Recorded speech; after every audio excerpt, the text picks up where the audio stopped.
we can't change the fact that we could travel the world, but we could change how we travel it and then how we give back. Welcome back to our show, everyone. This is your host, Yulia Denisuk, an award-winning travel photographer, writer, community builder, storyteller, and entrepreneur. And today, we're speaking to my friend and dear colleague, Emy Rodriguez, a freelance travel journalist from Arecibo, Puerto Rico. A proud member of the LGBTQ+ community, Emy has dedicated himself to using his privilege as a travel writer to showcase and preserve underserved communities and their incomparable voices. His writing has appeared in Condé Nast Traveler, Fodors, and many more magazines. Emy currently lives in Barcelona, Spain, which is how we originally connected, and he's set on becoming the first Puerto Rican to wave a Puerto Rican flag underwater at the most remote scuba diving location on Earth. In this conversation, Emy and I are going to have a really honest and vulnerable discussion. Thank you, Emy, for that, about how being queer informed Emy's career of travel writing, the privilege of traveling for leisure that I and him and so many other colleagues I know grapple with, searching for belonging and community in Barcelona, and what it felt like traveling through the Middle East as a queer person. We'll also talk about how Amman, the capital of Jordan, is so under the radar, and what Emy thinks is the difference between being an immigrant and an expat. I particularly loved that part of the conversation. If you want to learn more about Emy and his work, follow him on Instagram at Emy Rodriguez, and we'll also link to his work and his Instagram account in the show notes as well. This episode and this entire season of the show is brought to you by Visit Jordan. Be sure to visit myjordanjourney.com to learn more about this place. That's myjordanjourney.com.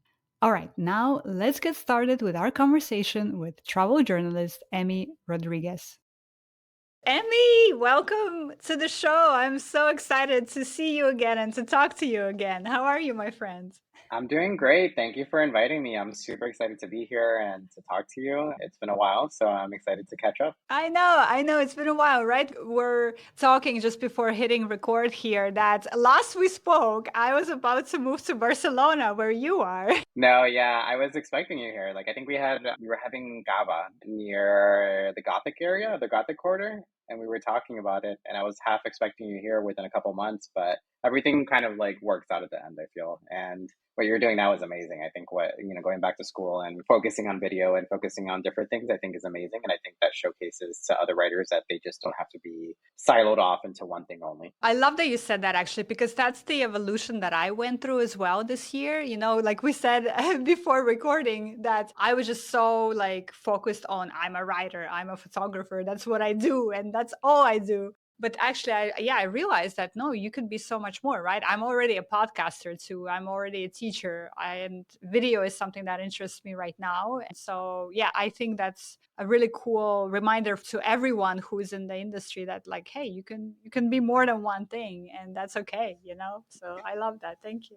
No, that's something that I think I've especially admired about you and Karthika Gupta is that you guys really diversify your ability to do stuff, which I feel like I've lacked in for a little bit. But it's really fascinating how you go from editorial to photography to teaching to different things, and now video and the other ventures that you're going into. I think it's important to keep that entrepreneurial mindset, if that makes sense, because at the end of the day, we are self-employed. So if we don't push ourselves, we don't get paid, and this is a capitalist world, so we're essentially at the mercy of our professions. But I think it's fascinating how you're able to diversify and make yourself dynamic. I think that's something that not the everyday person would be able or has a capability to do, so I admire that a lot. Yeah, thank you. You know who, do you know Lola Akinmate? She's also in the industry. She's Sweden-based. Photographer, writer, TEDx speaker, book author, educator, all of those things. And she was on the podcast a couple of seasons ago, and she brought this up, this idea of being a multi-talented person, or being talented, or not even talented, but being interested in and good at more than one thing. And I feel like sometimes people are just like, well, no, if you're a writer, you're a writer. That's it. And I really, that idea of doing more than one thing really appeals to me. So yeah, I like that. So speaking of writing, your story for Condé Nast Traveler called Returning to My Hometown in Puerto Rico, where I struggled to come out as a teenager, is just such a powerful story. And we're going to link to it in the show notes. So listeners, please go ahead and check it out. It's a beautifully written story. I've actually resonated with it too, but in a different way, because I resonated a lot with that theme of returning to where you come from and not really finding your space in there anymore, or seeing the evolution of how far you've come after you've come back there, you know? And I really loved what you said,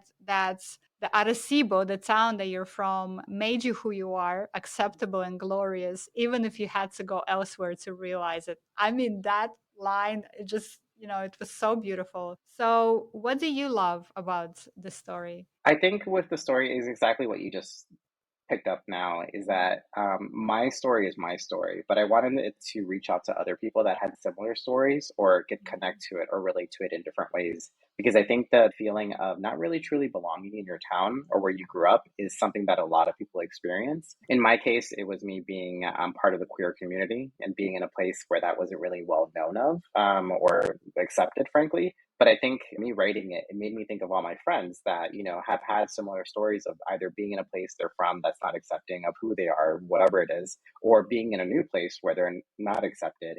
These universal stories of not feeling right within those communities, I think I wanted to pick up on. And I think I felt like I was writing for those people because just within my own identity, I don't expect everyone to be a Latino, queer, cisgender man from, Florida and Puerto Rico and to have the same perspective. Like I can't, it's virtually impossible. If I find someone like that, that'll be amazing. But like it's virtually impossible for me to expect people to understand every little thing that I've experienced and vice versa. I can't expect myself to understand everything that everyone else has experienced.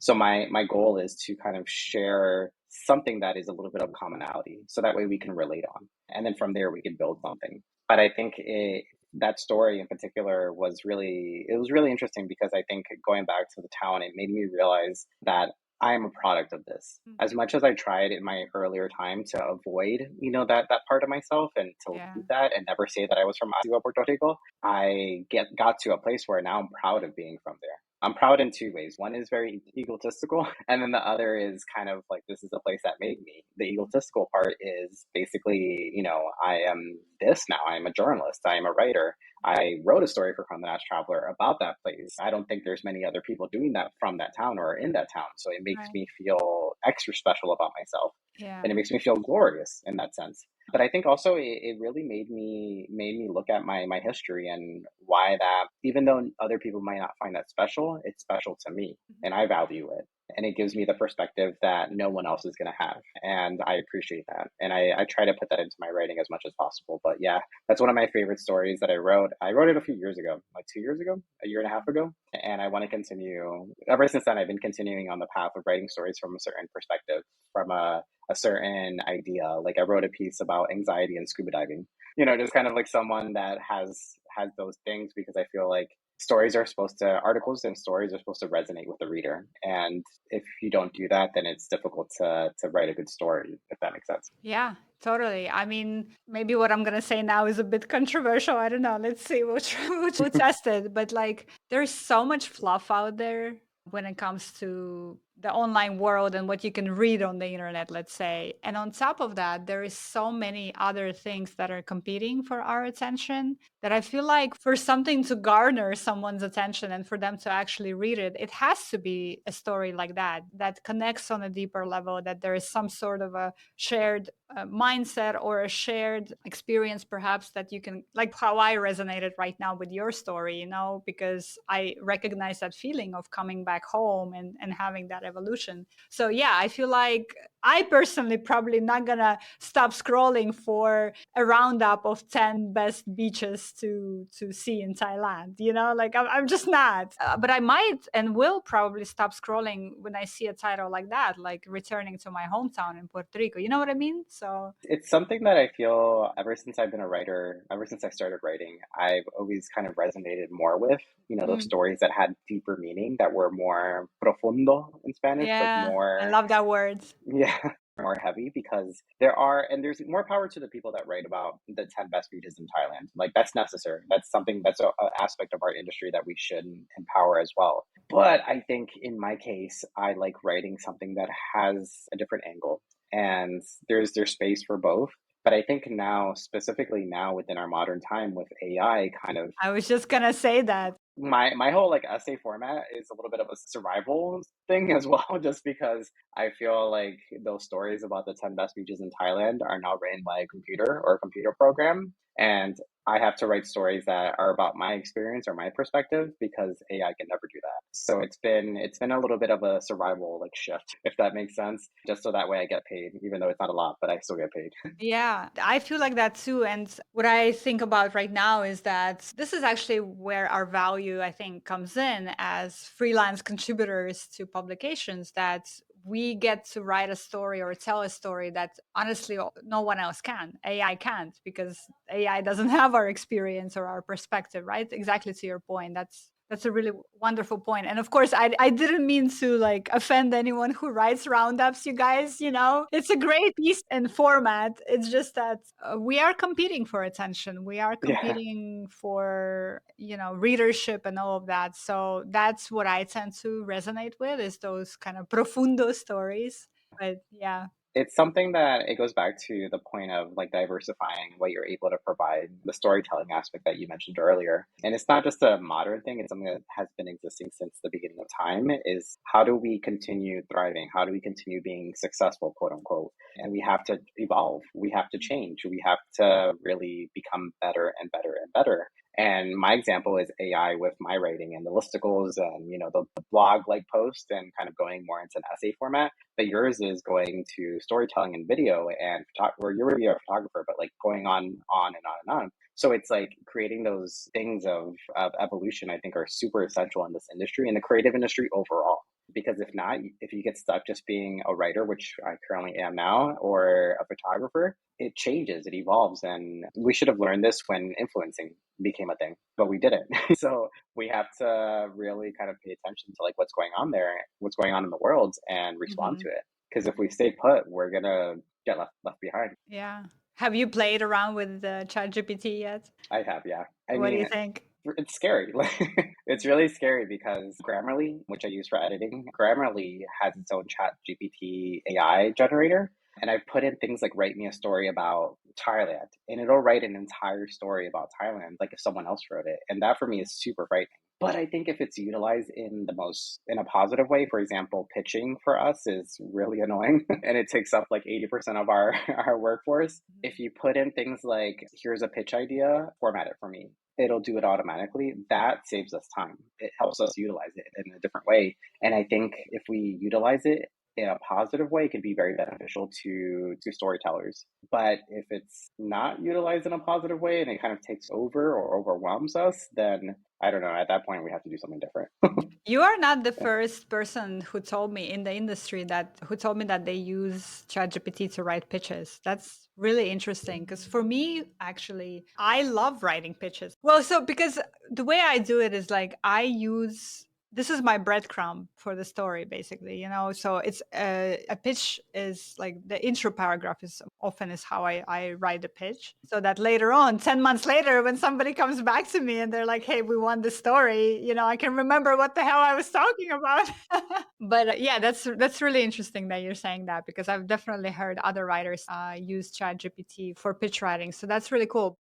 I was wondering, how do you think coming from the LGBTQ plus community helped you or prepared you to be a writer in the travel space? Because I feel like you just have such an interesting perspective on the world. I feel like, especially as travel writers, for sure, who are often entering communities or entering places for the first time, we need to be so good at not making judgments and not making assumptions. And some are better at this than others. But I don't know. What are your thoughts on this? Like, how do you think that has helped you in this process? It's helped me know boundaries, I think. For example, me going to the Middle East, it's helped me kind of understand that people are different than me and not to judge them. and not to rationalize their existence in my own head.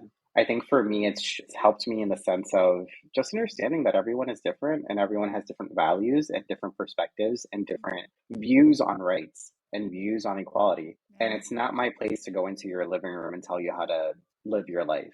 I mean, I'd agree with it sometimes, but that doesn't give me the right to pipe up and say your life is wrong because that's not my place. As a storyteller, my job is to observe, my job is Wow. to take notes, my job is to document and storytell those findings. And I think in our industry, there's a lack of that. I feel like in our industry, there's a lot of bias. And that's great. I think that's fine. But I think we need to just be a little bit more empathetic towards each other. I wrote a piece for about me traveling the Middle East as a queer man and how what my experience was. And I end the piece with basically saying I, as myself, as a writer, as a person, needed to stop judging the Middle East without really knowing what's going on and focus more on how I could help and think about the people, the queer people that are there. So Mm, I list out like different queer organizations in Lebanon and I say, this is how you could help. Instead yeah. of casting judgment, I'd rather help. And that goes also with my perception of how people understand my existence. Again, I don't expect people to understand, where I come from or how I operate my life. So instead of shouting at you, instead of like shoving it down your throat, I'll give you the tools to understand. You take them and use them if you want to. If you don't, more power to you, and that's it. Mhm. So I think in my writing, I try to lead by that example because we're in a very, very aggressive world right now. Yeah. Either it be politically, it could be socially, it could be on so many different levels. And I come from the perspective, where I try to come from the perspective of, peace and understanding. I try to have that because I hate arguing generally, but like, I can't expect everyone to understand me. I can't expect to understand everyone else, but I have the ability to try. And I hope other people have that ability as well. And I hope to inspire other people to do as well.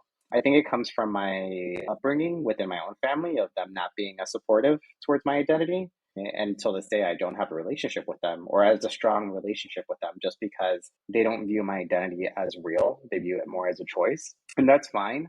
But I've gone past the point of trying to show them the way. And I just operate and live my life in the way that I view it. And I use those skills that I learned, those tools that I learned within my family and my upbringing to survive and to tell stories in a way that you're not offending anyone because I don't think that's my job. My job is to write and to document things. My job isn't to offend unless I'm doing an op-ed. I think my job as a writer, I'm not a reviewer or I don't critique. There's a very big difference between those things. You're like a vessel, is sometimes how I think about it. You're the vessel for the story. You're not the story. So you're not like you said, unless it's an op-ed, you're not putting your own personal color on it, right? You're reporting it as is, not as you want it to be, I guess. So it's similar to that, but I think I am putting myself in a lot of my stories, kind of showcasing how I perceive things, like the Condé Nast Traveler story about me Right. returning back to Puerto Rico, and then also some other stories like me traveling the Middle East as a queer man. I am putting it from my perspective, but it's never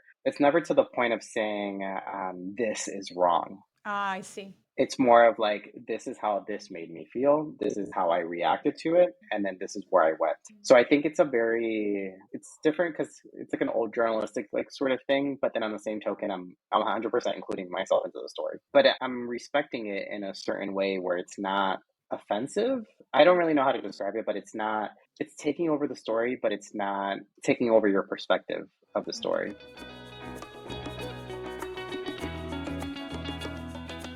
You guys should also read this article. We're going to link to it as well. I believe it was for Afar magazine where you wrote about this. And in that piece, you talk about your experience of traveling to the Middle East. And I wanted to ask you, like, there are so many misconceptions also about the region. And I specifically loved reading, you said in your piece that Amman in Jordan, my favorite place in the region for sure, it felt more progressive, like it was inviting me to stay, relax, and learn about their language, their art, and their food. So tell me more about this experience you had in Amman. And I was so happy to read that because honestly, I feel like Amman often gets overlooked. In Jordan, people don't really spend that much time there. They don't really they go to Petra and all these other places. But I was just so happy to read that. So tell me what made you feel that way when you were there. I think for me going there, you're right. It gets overshadowed by Petra and Wadi Rum or something. But Hmm. for me going there, I had no idea what it was. Obviously our perceptions as Westerners towards the Middle East or towards Asia is very skewed, Right. or very biased. So I tried to be as not have any assumptions. But when I got there, I was so amazed by the city. I think it reminded me so much of New York. I remember taking a Yeah. tour of one of the neighborhoods, and I'm like, this could be New York. This could be Chicago. This could be certain parts of like LA or Miami. And I mean that with the sense of like really cool coffee shops and, like graffiti, art installations everywhere and Yeah. graffiti and, tags and things like that. And I was so impressed by it that I honestly felt that I could hang here.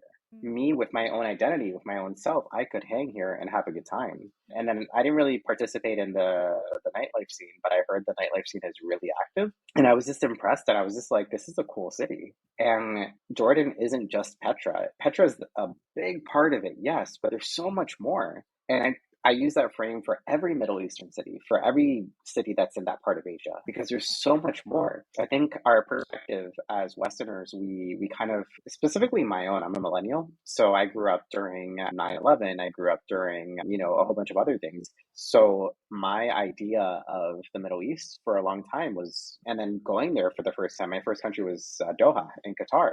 Going there for the first time, I was so impressed. I was so amazed, not only because of the progressiveness of it. It's not progressive in the sense of like there's a Starbucks. It's Hmm. more progressive in the sense that simple things like seeing the older buildings that had I forgot the exact thing of this, but they had a way of like insulating it to create AC because it gets hot. It's a desert, so or a lot of Hmm. places are deserts, so it gets really hot. For me, seeing that made me think of how progressive it is because those little things just kind of showcase to me that it's not huts in the middle of nowhere. There's more. And then seeing the creative side, seeing the art, seeing the fashion, seeing even the practice of Islam, I think for me was really fascinating. Coming from a non-religious perspective, I was entranced by the call to prayers. I didn't understand anything that was going on, Yeah. but or hearing it like 5 times a day, but I was like amazed by it. Like I could not stop listening to it. I had to stop in the street whenever I heard it and just listen because it was beautiful. It was frankly beautiful. I looked it up later, but I didn't understand what was going on, and it really moved me in a certain way. And I think for me, again, from a non-religious perspective, I think I had a spiritual moment during that time, and it wasn't tied to Islam or Christianity or Judaism. It wasn't tied to anything. It was just tied to my own spirituality with the sun. Yeah. And I had a moment. And for me, just being in an environment like that in Amman, where you have that historical religious side or spiritual side, and then you have like amazing murals everywhere, cafes, traffic, people yelling on the street, like that. I was so amazed by everything. Like that for me was kind of like a really great moment, and it showcased that my perceptions were wrong. And I wanted to like kind of showcase that in the article that I wrote. I don't know if I did a good job at it, but it's something that I would go back to Amman like right away because I think there's so much there, and any other city that's in that region. I feel like there's like Lebanon has been on my list for quite some time now, but and those cities just there's so much like cool stuff, and I definitely want to go back, but I think people will be surprised if they just step out of the Petra and the Wadi Rum thing, if they just stay a few days in Amman and just like check out the art scene or check out the cafe scene, the coffee scene, or check out the nightlife scene. I think they're going to be really impressed, and I hope that people do it a lot more because I think it's a pretty awesome city. Oh my goodness, so many things I want to say to what you just said. First of all, can we go to Amman together, like ASAP, like this Yeah, weekend maybe? Let's do a yeah, trip because everything that you're saying about Amman, this is what I've been also saying for the longest time now, whenever I have the opportunity, because I absolutely feel the same way. I feel like the city doesn't get its due. It's one of the most vibrant cities in the Middle East, but for whatever reason, it's just so under the radar, like completely under the radar. But the creative scene there is incredible. And in fact, we have an episode this season that's going to reveal some of that creative scene in Amman. So definitely check that out if you're listening and if you want to know more. But the other thing I wanted to mention is that I resonate so this is why we're friends, and this is why I was excited to move to Barcelona and be your neighbor, because like I feel like we connect on a really good level. But like what you were saying about spirituality and how the call to prayer, the Adhan, how it moves you, Emmy, this has been my experience since day one. Like, I'm not religious. I'm spiritual. I'm not religious. Every time I hear that done, it moves me so much. And I don't know, my eyes well up, and I always take a moment and I miss it. I'm not afraid to say that I miss it. Or like, that's one of my favorite things about Istanbul, for example, is to hear that done everywhere in Jordan as well. And I've been researching too, I've been reading up on it, is that the Adhan actually lowers your blood pressure. It's specifically on that specific frequency in which they sing it. It's the frequency that lowers your blood pressure.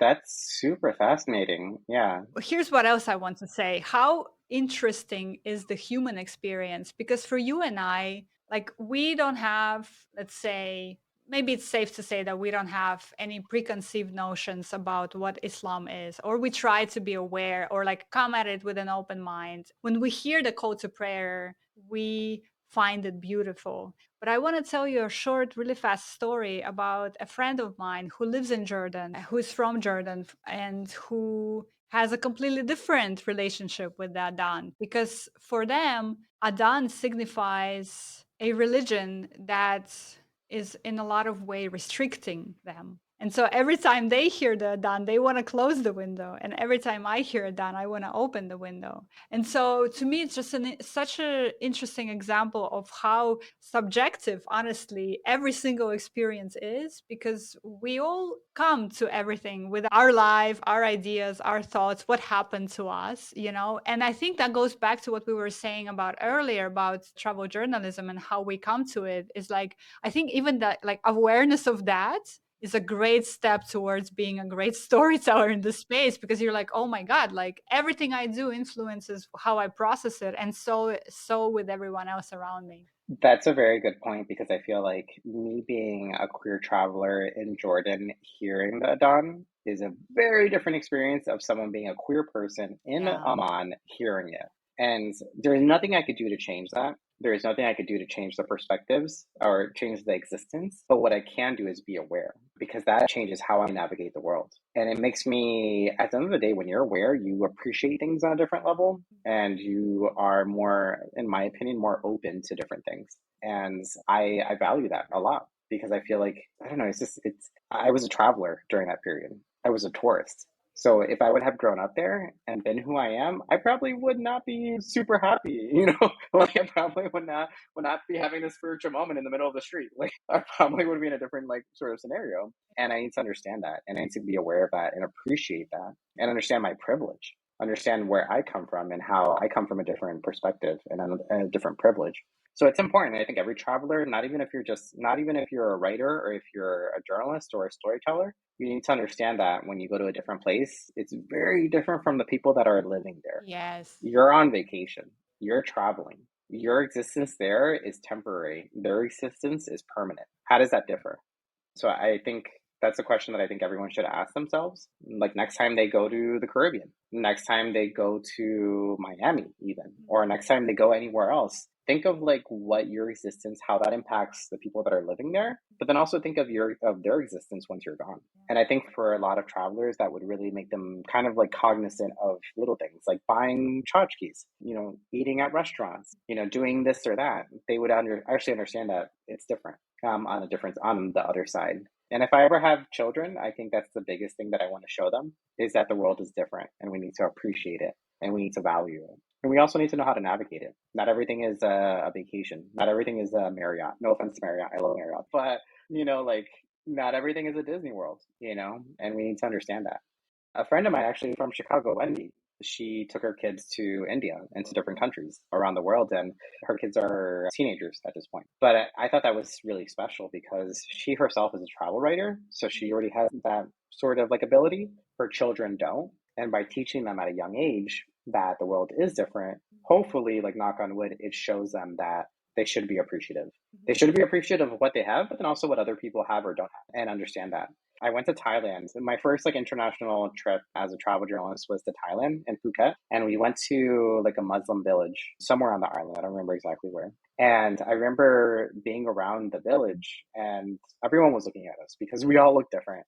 We all looked like, just not from there. It was obvious that we weren't from there. And I remember just like looking at them and thinking they're happy. this is their life. Their life is very different from my life. I was living in Miami at the time. It's very different, but they were happy. And that shifted my perception of being successful. That shifted my perception of material things. That shifted my perception of being a traveler because my butt loved central AC, and things like that. Meanwhile, other people had other ways of like cooling themselves. And by seeing that or by being exposed to that, it made me rethink my relationship with what I have or what I don't have. And I think I've evolved since then. I think I've definitely gotten to a point where I do things differently, and it's only because of travel. It's only because of those experiences. And I hope other people have those sort of experiences because I think at the end of the day, those people, that Muslim village in Phuket, there's nothing wrong with their lives. They're living their best lives and they're happy and they're great and they look happy. So who am I to judge them and say, oh, they don't have this, they don't have a McDonald's, they don't have this, like so many things. And I aspire to that. I look up to that because they're happy. And in Miami, I was not happy. It's like for me, who is winning? And that's a big question I think everyone should ask themselves when they're traveling to a place that's different from their home is, are you really winning just because you're coming from a place that has, I don't know, like a smart car? Like, random example, like, is that really the ultimate version of success? The ultimate version of being a happy person? In my opinion, no, that's different for everyone. But for me, no. And I think I learned that through travel. Man, there's so many themes that you're raising up there. I have the same aspiration as you that if I ever have children, I want to give them the best education there is, which is to see as many places around the world as possible, as young as possible, because, I believe that that just raises better citizens of the world.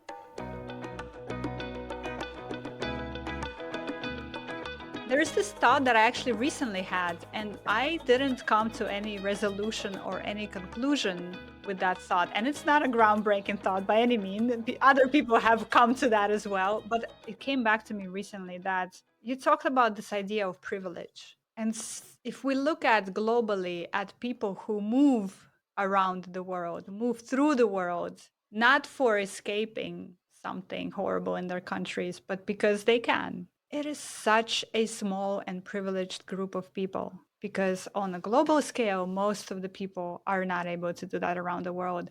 And the thought that I had was, how do I rectify that with my desire to travel, for example, or with my urge to move through the world and to explore and to see and to connect? You know what I'm talking about? Like, I don't have an answer to that or a conclusion, but I think about it a lot.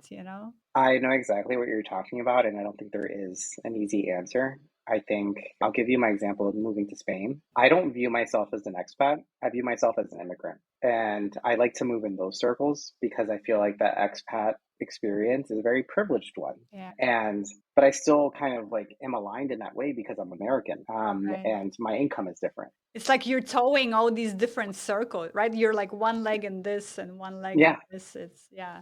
And I don't think there's an easy answer because, there isn't. You're navigating the world in a different way because you can.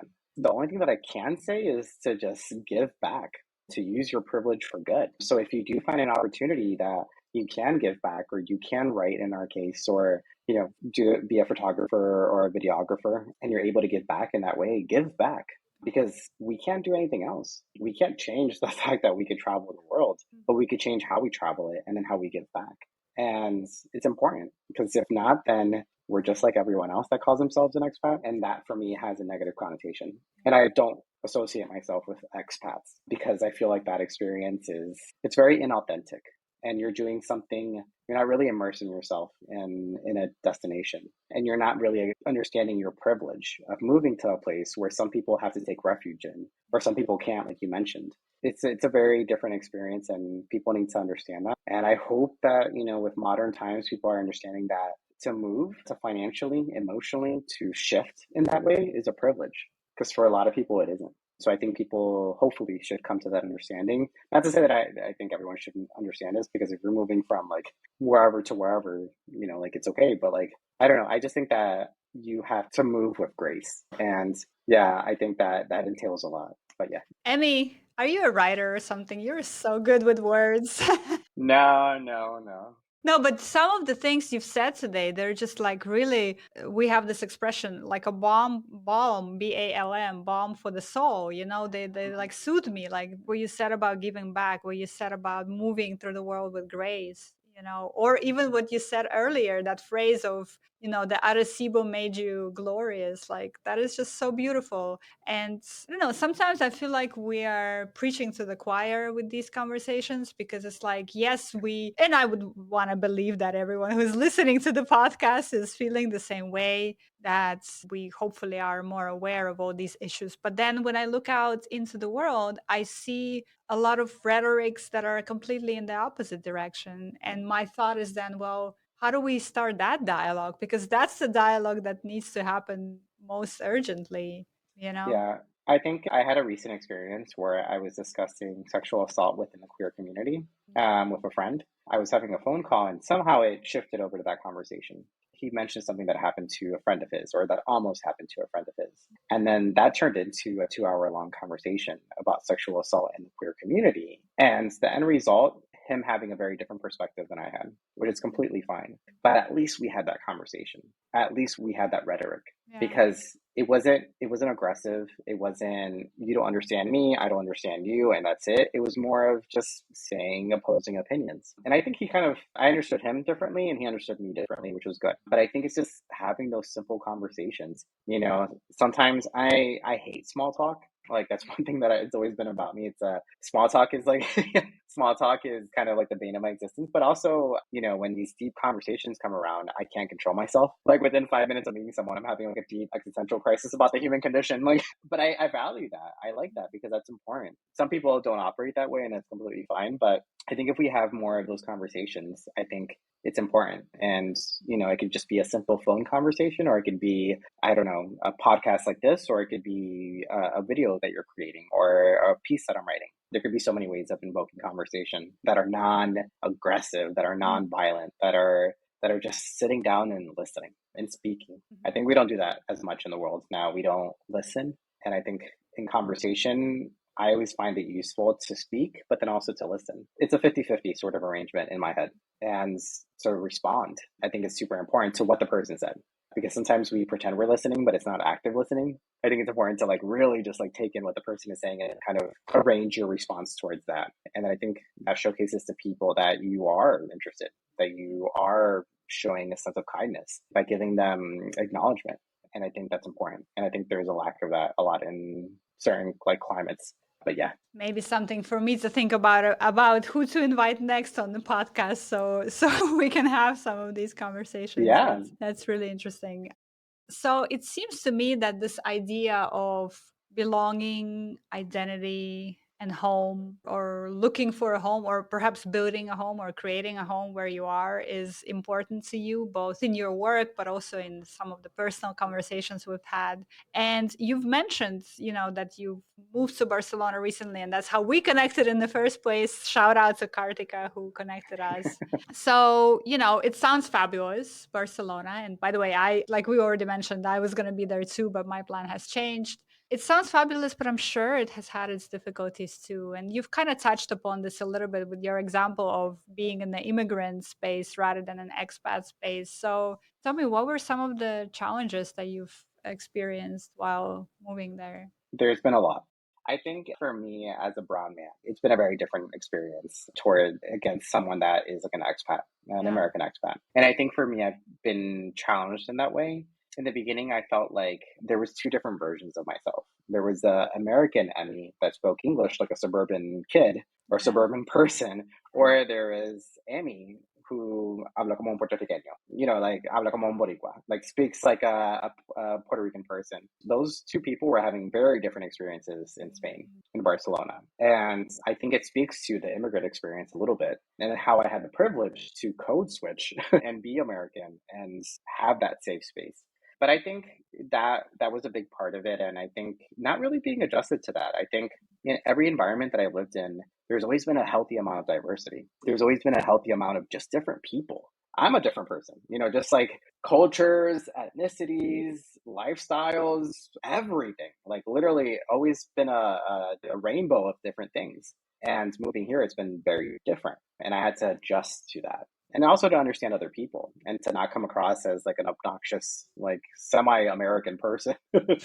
And I had to shift my perception a little bit, and I had to shift kind of how I navigated Barcelona. Simple things, very simple things. I'll give you an example of discussing salaries. In the US, something that we talk about freely is how much we make and how much we don't make and how much we can afford, how much our rent is, or our mortgages or whatever it is. In this part of Spain, it's a very different culture towards that. And in the beginning, I was saying, "Oh yeah, I made this much when I was working full time, and I'm making this much for this project, and I'm making this." And people were kind of like, "That's not cool." Wow. Like, yeah, people weren't really receptive towards it because in this case, the incomes are lower, and you just culturally don't talk about stuff like that. So I was coming across very offensively just by discussing those things. And it wasn't like I was like showing, I hope I wasn't, but it wasn't like I was like showing off by saying I was getting this much for this. It was more of like, just like sharing, like, oh yeah, I was working on this travel project and I made TKTK, or I made this amount of money. And I kind of like sharing it in conversation. For them, it's very different. For Catalonians, for Spaniards, it's very different. And I had to learn to adjust to that. So now whenever I do have those conversations about money, I keep it to myself. Or I talk to my American friends. Yeah, I mean, I can relate to that too, honestly. Like that experience. What do you like about living there? I like just the vibe. Mm. One thing that I've been saying since I moved here is that in my neighborhood in Gracia, there's a lot of like open air plazas where there's restaurants and there's bars and things like that. And people spend literally all day there drinking wine and beer and smoking cigarettes from 10 a.m. till like 9 p.m. And they're not drunk, they're not like crazy or doing anything obscenely. Their kids are playing in the background with pigeons or other little kids. Like, it's a perfect environment in my head. And I love that. Like, I love that laid back, sort of nonchalant, just view on the world. And it's the perfect environment where I would want to raise a family. It's not, stigmatizing alcohol. It's not stigmatizing smoking cigarettes. It's what it is. And if I ever have a child, it's going to be in this environment because the way the US is going anyways, like there's a few problems with that I won't get into, but like, I think that for me just holds a lot of value. And that's something that I noticed right away. And that's something that I still appreciate. It's just like sitting in an open air plaza, having a tapa or a bocadillo and drinking cava or drinking wine, it's mostly wine, drinking wine and just being there, existing in the world. Yeah. I feel like that's the biggest thing. And yeah, it's humble here. I feel like that's another thing. Over here it's very humble. And I really appreciate that because I've been in environments, I'm talking about Miami and New York, Yeah. where it's not as much. I feel like it's more about community. And like you mentioned, that's something that I'm always talking about because that's what I want. And for me, when you're in a place that's all about community, I want to be in there. I want to be a vital member of the community. I want to be someone that people rely on and also have people that I rely on. And I want a child to be raised in that sort of like world, if that makes sense. It does. It does. Absolutely. And the funny thing for me is that this is what I've been looking for the past 6 years as well. I've been looking for a community, and I never thought I would find it in Chicago. And I just realized it this year. I'm like, I want to move to Barcelona. I want to move to the end of the world. I want to move away from here. And I actually realized that it was here all along, but I wasn't ready to see it until now.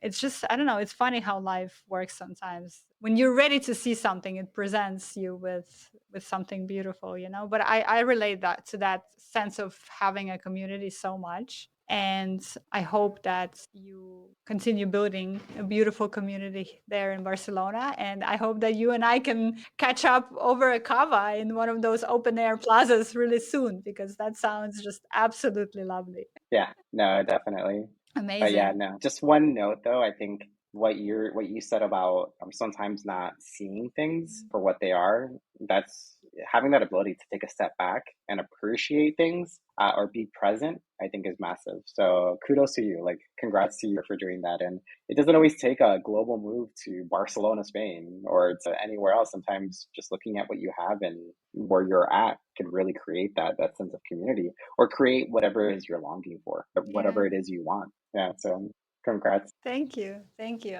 Emmy, I want to keep talking to you. We talk so well together, and I wish we were together in person though, so I could give you a hug too. Aw. But we're going to start wrapping up here. But I wanted to ask you, so you've been on a journey, I think, too. And again, I think that's why we connected in the first place, connected so deeply in the first place, because it seems to me that we've been on kind of similar journeys in a lot of ways. So tell me, what is delighting you the most right now? And what's coming up for you that makes you really delightful about where you are in the world or where you are in life at the moment? So currently, there's nothing really massive happening in my life outside of like the writing and the traveling, which is a different thing. But what I'm most excited about is the challenge that I'm going to have.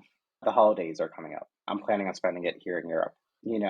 I'm excited about that. I'm excited about the possibility of hanging out with a queer community that I'm forming here in Barcelona. I'm excited about the potential relationships I'm going to have that I already have and I don't have. I'm excited about just the unknown because I've been here about a year and a half, but I'm still kind of new in the city. And I'm excited for what that means. I'm excited for the future, for the hope. I'm Yeah. excited for hope. That's it. I don't want to come across too biblical, but like I think I'm definitely really excited for hope because I think we relate in a lot of ways, and not everything is as rosy as we sometimes paint it. And I think for me, I'm excited for the hope. I'm excited for what's next because life's a journey as well as a comedy. But I feel like I'm emotionally ready for the journey. I love that. I love that so much. And I think again, I feel very similar right now because that's how I feel about Chicago right now. The possibility of meeting new people, of experiencing new things. It's funny, like for me, that was always the travel is where I got that from and not at home. Like I always looked forward to those new things and connections and everything when I'm traveling. But lately, because I haven't been traveling so much because of school, and I'm getting all those things in the city that I'm staying at. And how cool is that? Like that is a new experience for me. Yeah, no, definitely. Yeah, it's an adventure on its own. Absolutely. Absolutely. Although it might not sound as fabulous to all our listeners. Are like, wait, you're not traveling to Botswana or the Arctic Circle anymore? You're staying in Chicago. What? I mean, everything is relative. Absolutely. Chicago's a really cool city too. Like if you were like in, I don't know, North Dakota, I would question it, but you're in Chicago, so it's fine. And we need a redo. We need a redo for you because you told me that horrible story about Chicago, but we'll keep it for another time on the podcast. So, yeah, we talked about some deep things, and I appreciated your honesty and your vulnerability on this conversation. And I hope that you have a really beautiful holiday season in Spain and that you continue on this journey of discovery and growth and building that community for yourself.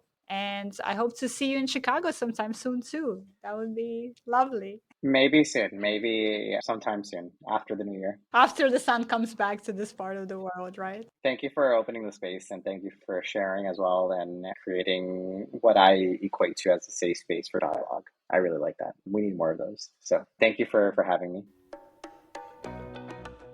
Thank you so much for listening to our podcast today. If you've been enjoying listening to our show, please take a moment to leave us a rating or review on Apple Podcasts or Spotify, or share this episode on social media. Our lovely theme music this season, Abbar el Shams, is provided by Rawan Roshni, a Palestinian Balkan singer based in Jordan who experiments across genres. Our partner this season is Visit Jordan. My name is Yulia Denisuk, and I will see you next week. Take care and safe travels.